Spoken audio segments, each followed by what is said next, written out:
RamaCentral.com. I am Austin Hannon, and you are watching Three and Out. Mason, Joey, big win over Memphis on Tuesday night.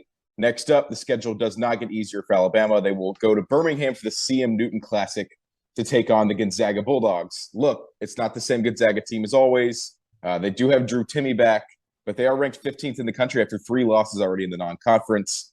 I do have a stat for you guys before you guys go.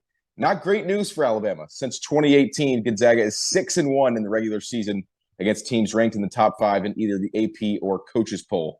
Obviously, Alabama's number 4. It's not necessarily a trap game because you know the guys will be up for a team like Gonzaga, but is there any concern with this Gonzaga team going into Saturday in Birmingham? Well, I think, this is the third game in a 3-game stretch that everybody's been circling on their calendar for quite a long time. Last year it ended with Memphis, which was a loss. This year, Alabama doesn't want to do this, doesn't want to repeat last season by ending they still have Jackson State left, but ending their tough non-conference stretch with that L. So I think, like you said, this is a game that Alabama is going to get up for. I'm really looking forward to seeing a guy that you mentioned, Drew Timme, and his matchup with Charles Bediako. That was a grueling matchup last year that was really physical. I think a lot of Alabama fans are looking forward to that as well. Bediako has been really solid defensively for the Crimson Tide through their first 10 games. But after big wins, one of the concerns for the Memphis game last night was that Alabama might grow complacent after the Houston game. And they really weren't. Even down to Mari Burnett, they were still gritty. They were still tough. They were still diving for loose balls, making a lot of blue-collar effort despite having that huge win at Houston. And so I think I don't think that complacency is going to be as big of a problem as it was for this team last year. That being said, this is a Gonzaga team that probably isn't as good as they were last year. I think they lost some key personnel. They haven't had the strongest start to the season that we've typically seen it for them over the past few years.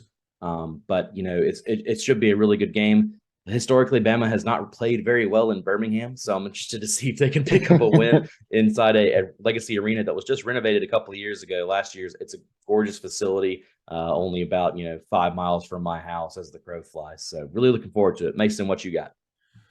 Honestly, Joey, I know that Alabama face a lot of tough competition, but one thing that Alabama really does is that they kind of beat themselves in a lot of ways. We go back to the Memphis game, 19 turnovers and 11 missed free throws. I mean, those are things that, if they take care of those, the gap may never even be that close.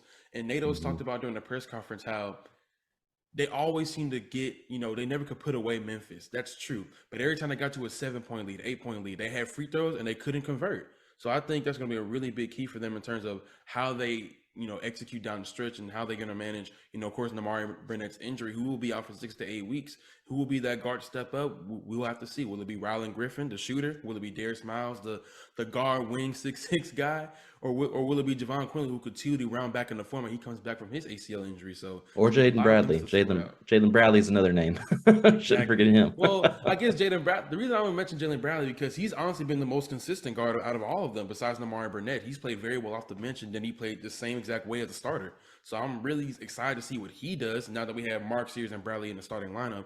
But who will now still fill in those minutes now that Jaden Bradley's a starter? Who will come off the bench and do so? Yeah, obviously last year the loss in Birmingham to Davidson wasn't great. Ended with 2 missed free throws at the end by Javon Quinterly. Alabama looks to some beat things Gonzaga never change. looks to beat Gonzaga for the second time in just 2 meetings after last year's win in the battle for Seattle. For Joey Blackwell, Mason Smith, I am Austin Hannon. Thank you for watching Bama Central 3 and Out, and we'll see you next time.